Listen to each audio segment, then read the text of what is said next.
All right. We're going to start up here in the front. It does have one 12-volt battery on the front of the unit. We also have a battery disconnect. So the refrigerator pulls 12-volt, your LP detector and your TV antenna booster pull 12-volt all the time. So if you don't want those three appliances running your battery dead while you're not using it, you can turn the battery disconnect key to the off position and pull the key out, which sets all the 12-volt going to the coach off. We're going to come back to the jack on the front. It does have a light for hooking up at nighttime. And then you got your up and down button for taking the unit on and off the vehicle. There is also a manual way that you can take the jack and raise it or lower it with the 10mm socket. Does have the two 20-pound propane cylinders. Does not have an auto changeover, has an even flow regulator on it. So you open one of the tanks and let it run till it runs it out. Then you can come out and open the other tank, let it run till it runs out while you're taking this one off and taking it down to have it refilled. We also have a 7-way holder up on front that keeps your 7-way up off the ground and your chains up off the ground so they don't corrode as easy.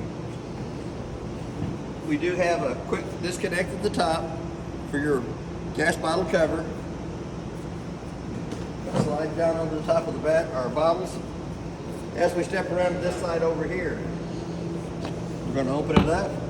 There is a handle in the front compartment for the balance jacks on all four corners. Comes on, unpin the bottom of the jack loose, roll it about half of the way down, pull up on the tab. We're going to come back up. Then we're going to run the jack back down, so that you don't have to crank the jack up and down as far. And it does help to stabilize it since it has the inner arm on it. Just going to go about a turn past where that's at. All four of the jacks are the same way. We're going to take the handle back out. We're going to lift it back up. Same way here. You're going to bring it up to where the pad's up off the ground. You're going to pull up on the handle, let it slide up into position, and then manually crank it back up and repin it.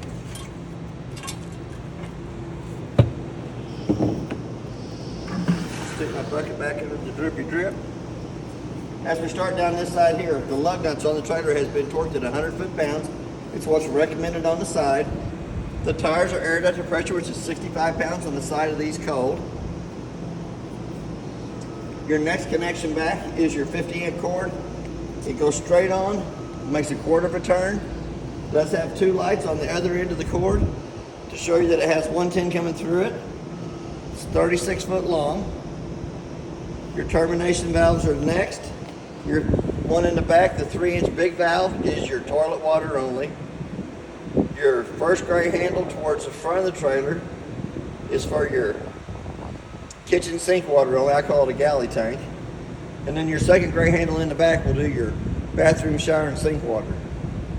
There's also going to be a black tank flush on the very back of the unit that helps clean out the inside of the black tank only. So once you got your 3-inch valve opened, all the nasties come out that'll come out. You're going to go water hose and regulator to the connection in the back, turn water pressure onto it. It has like a little aerator on the inside that's going to spin around and help clean more of the debris out of the inside of the black tank only. You also have an outside shower on this side over here that gives you hot and cold running water. The next connection back is the outside of your hot water heater. On the hot water heater on the right hand side, it does have an on and off button. It is in the off position now, so we're going to turn it on. For the display light to run on the inside, the outside switch out here has to be on. And we also have a park cable hookup and a satellite hookup in the back off door corner. As we come around to the back, it is prepped for a backup camera up top. You have your city water connect here at the top that you can hook to with the water hose and regulator and never have to fill the fresh tank on it. Work right off the water pressure going to that hose. And the connection right down below it is your black tank flush, so that when you're dumping your holding tanks, you can hook a water hose and regulator to this, turn water pressure onto it. Has a little aerator on the inside of the black tank that spins around, helps clean more of the toilet paper and debris out of the inside of the black tank only. You have a Parkland tire cover, a little heavier duty cover than what was on the trailer. License plate holder on this side here. Then you have your two low water drain points. The red side is the hot side of the water system. The blue side is the cold side of the water system. You'll use those for winterizing and dewinterizing and in between trips to drain the water out of the water lines on the inside of the unit. It does have a door for going into the bathroom area in the back. Steps fold out. Do have two outside speakers on the front of the unit.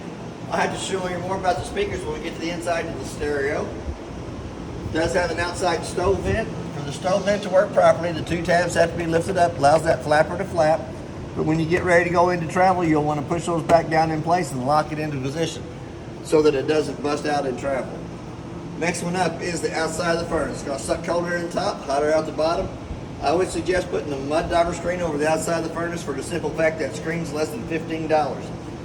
It's $145 an hour for every hour that somebody has to take the furnace out to clean the mud divers out of it. So that less than $15 investment's worth its weight in gold. Your next connection up is a port spray on this side of the unit over here that gives you cold water only.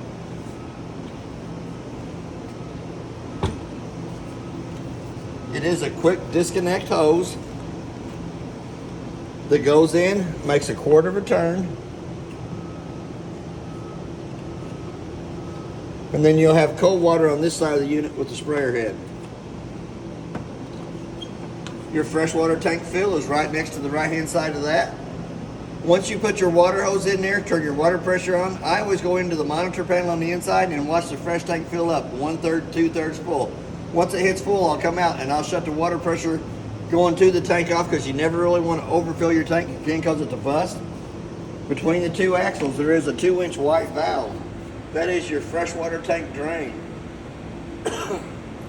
for draining the water out of the fresh tank.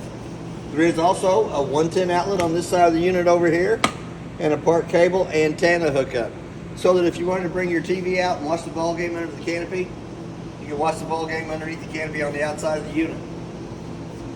Next one up is the outside grill. So we're going to pull it out. It does have a locking mechanism on the right hand side. Gas line comes down, goes to the connection right down below us. Does have a quick disconnect down here that line runs into. Push back on the narrow knob, pull back up on it. Does have a T handle on it that has to be turned in line with the gas line for it having gas coming up to it. Pretty easy on the instructions on how to light. What I do is I turn it the first time, let it set for just about a minute, turn it back off, hit the striker. We're going to lift it up and you can see the flames burning on the inside of the griddle.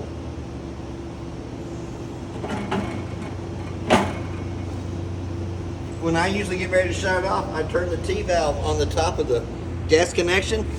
That lets it pull the gas through the line up to the griddle, burns all the gas off in that line. Leave it open for about a minute, make sure all the gas escapes out of there. Then you can turn it back off. When the griddle's cold to the touch of the hand, you can disconnect the gas line hookup and then slide it back into place. It got a little warm on that hookup, so we're going to let it sit for just a minute. Here again, you have an ice box on the outside that is 110 only. The unit has to be plugged into 110 for the outside refrigerator to work. But the thermostat controls for it are in the upper right-hand corner. And it will freeze ice in the freezer section of it. We're going to step right on past that for just now. We're going to come up to the front compartment. Pretty good sized compartment. It's also magnetic, so it holds it up while you're getting in and out. You see the little rod on the right hand side that is hooked to the bottom of the bed into the front wall of the unit. We'll show you something on the bed that's pretty neat when we get to the inside. The headboard does lift up on it. It also has a laundry basket for catching your laundry. And it also has the easy erase surface on the outside lid in the front so that you can write down your hookup, the way you want to hook your trailer up, and the way you want to disconnect your trailer for while you're camping. You can set your procedures up on this, or you can let the kids play on it, either way you want to go. We're going to go back to the front door. We're going to open up the door handle. Open the door fully, open. Blue handle on the steps loosens the steps from the door frame. As it comes out, it has a little push button underneath each one of the legs There's 15 to 18 slots in the legs for adjustment. Push in on the button, adjust the legs accordingly. The main thing on the steps is it has to come out and has to lay flat in the threshold. That way that when you shut the front door, it closes over the top of it properly. Once the steps are out and the front door is shut, don't change the pitch of the trailer up and down in the front or from side to side. You can push the steps up into the bottom of the door. We're going to go ahead and go inside the unit. It does have a working fire extinguisher on the left-hand side. We're going to go all the way up to the top. It does have a solar panel up on top that shows you that it puts out 13.6 volts to the battery. It's going to show you that the battery is fully charged.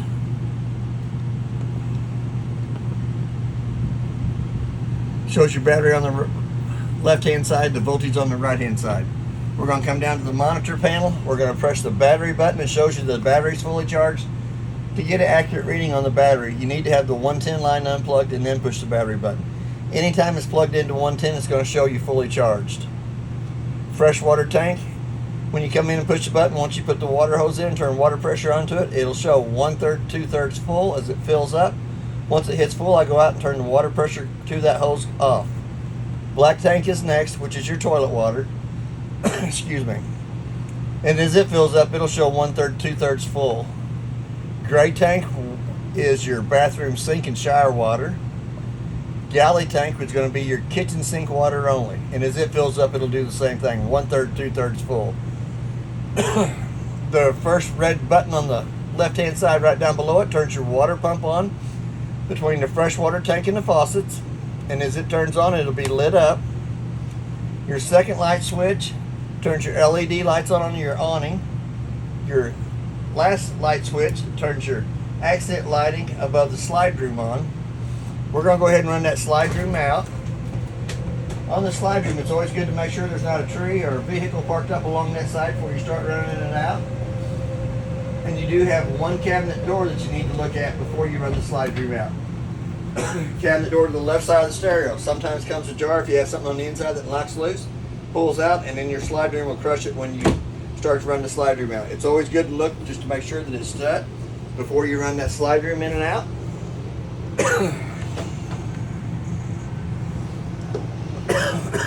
Oh, hold on, door.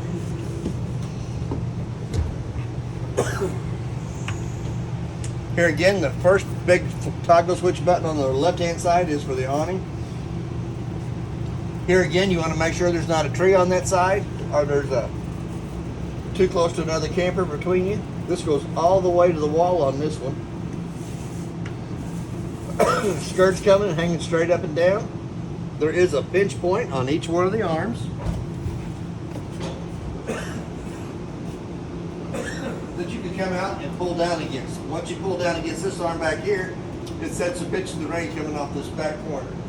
There is one on the front arm too that'll do the same thing with the pitch of the rain going towards the front. But before you roll the awning back up, you want to push the bottom arm straight back up in line with itself, so that when the arms come in, it lays right dead center in the middle of the cradle. You'll also need to make sure your door, you'll have to shut it just a little before you bring the awning out. Yes. It does also have lights in the speakers and awning lights up underneath the awning canvas up against the trailer. We're going to come back down to the dimmer switch for the living room. We're going to turn it off. We're going to turn it back on, and then if you touch and hold it,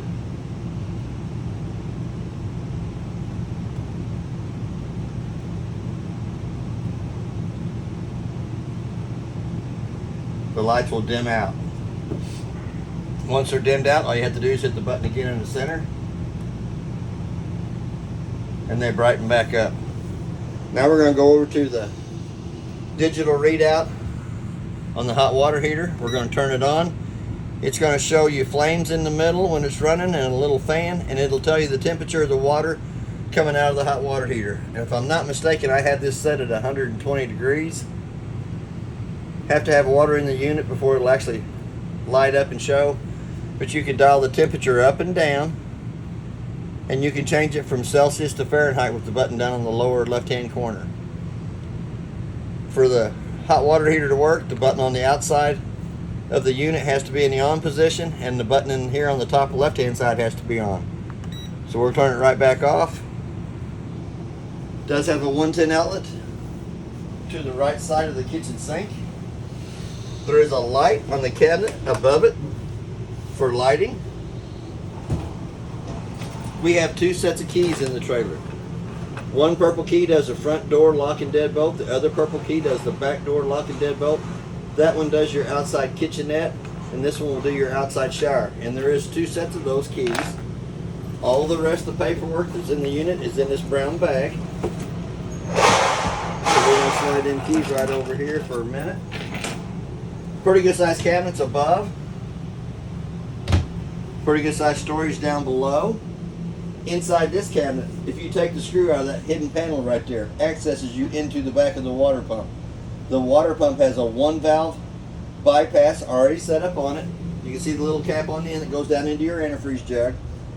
Once you turn that valve to where it comes to the end of that hose, it sticks down in your jug, we'll suck the antifreeze through the whole system of the trailer. We're going to come back up to the microwave. Really about the only thing I can tell you about the microwave is I did warm my coffee up in it yesterday. It does have a clock button. Let's say it's 9:30. Hit that clock button again till the 2 center eyes is flashing. The reason I set the time on the microwave is you can tell any reason the trailer has lost 110 power coming to it, it won't have the proper time. That's the only reason I set the time on the microwave. Come right down below that, we do have a light for the stovetop and a fan. For the fan to work properly, the 2 tabs on the outside connection have to be opened up. Allows that flapper to flap while the fan's running. Here again, when you get ready to go travel, the 2 flappers on the outside have to be put back in so that it doesn't sit there and flap till it breaks out. Here again, we're going to lift the glass stovetop up 2 times up out of the way. We're going to turn the button on the right hand side on, illuminates the valves. We're going to turn it to where the little flame is up on top, using the striker on the left hand side to light it. Anytime the valve has gas coming through it, it'll turn red. So we're going to turn that one up. Well, it's all 3 burners up on top, light off the striker on the right hand side. We're going to turn them right back off so the griddle don't get too hot. But it works the same way with the oven. You can turn it to where it says pilot on, hold down on the oven button, using the same striker on the left hand side to light the oven with. Let the pilot on the oven run for about a minute, then you can dial your temperature up for it. If you flip this switch to the lower section, it also has a light down in the oven so that you can see what you're baking. We're going to turn that right back off. The brown vent right down below it is a vent from the furnace. The furnace vents through the brown vents in the cabinets. The air conditioner will vent through the white vents in the ceiling. Air conditioner also has the quick cool downs on either end that lets all the cold air come right down in this area that can. Once this area gets cool enough that you can shut it back off and go back to the round vents in the ceiling. We're going to come right past that. We're going to go into the freezer and refrigerator section. It does have the controls in the lower right hand corner of the ice box.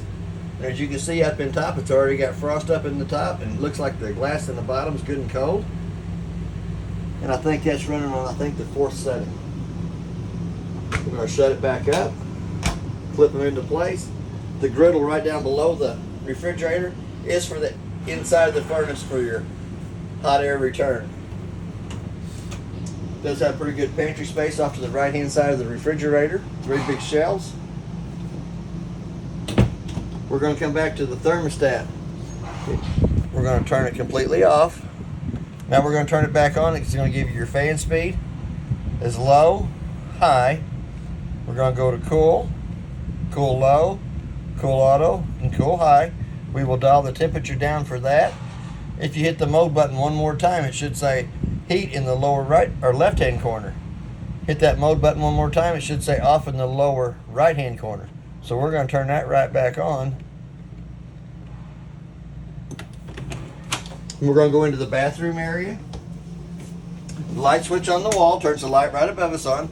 The 110 outlet in the bathroom is your GFCI outlet, which controls all the 110 outlets in the unit inside and out.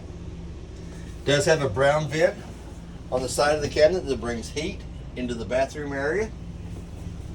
We have a knurled knob in the ceiling that cranks the vent up.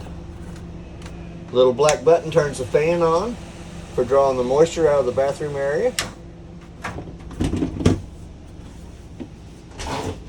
Showers, just like what you have at home, has hot water on the left hand side, cold water on the right hand side.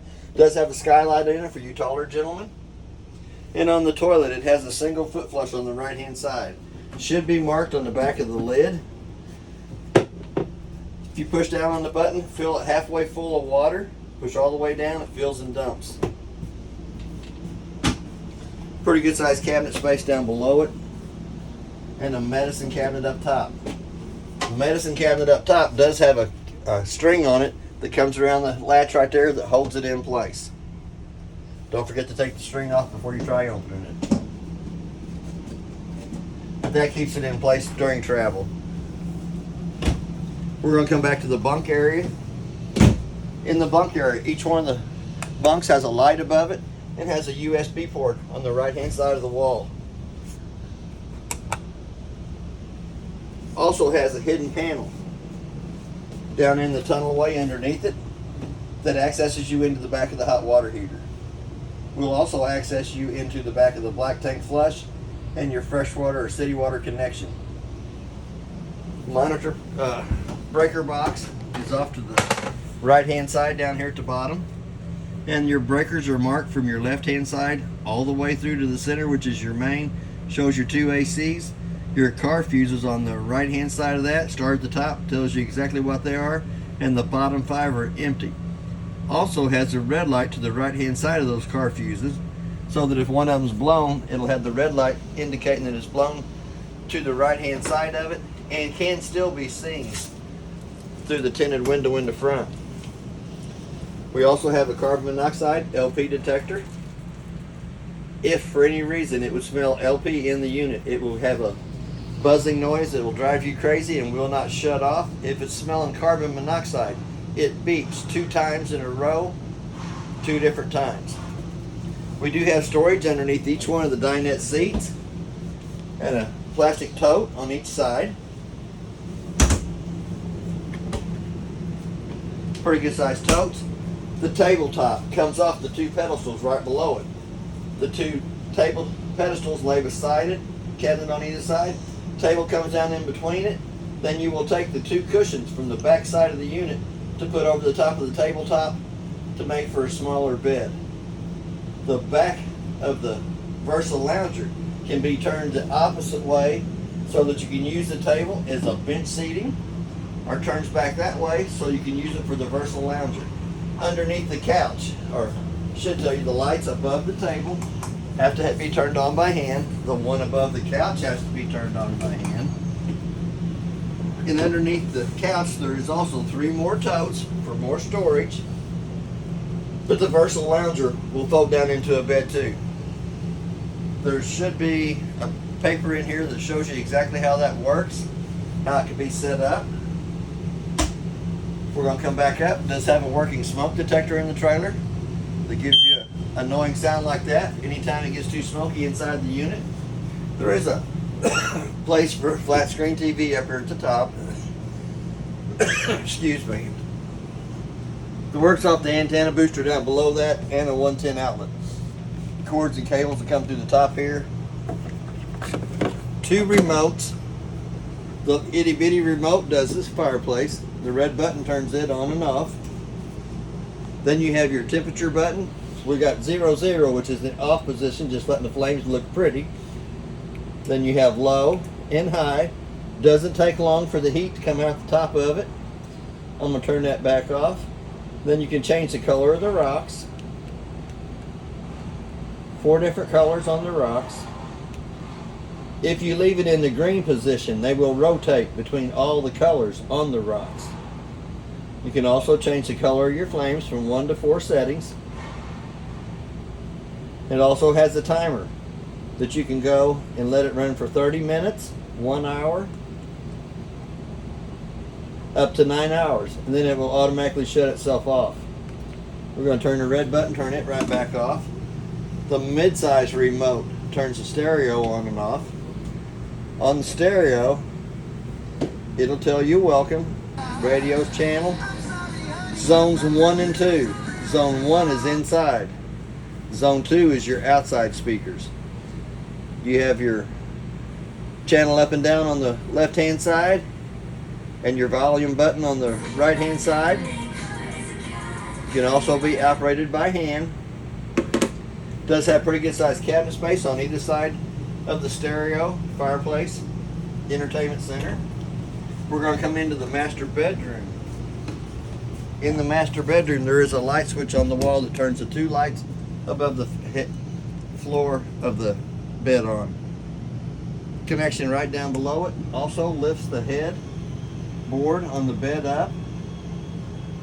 Has a little bracket on the bottom that keeps the bed from sliding off. But if you put you another big flat screen TV up here on the inside wall that connects to the connection on top, which is your antenna or part cable hookup, and a 110 outlet to plug it into, you can set yourself up in bed and watch TV. We're going to go ahead and lower that back down. It does have a USB port on either side of the bed.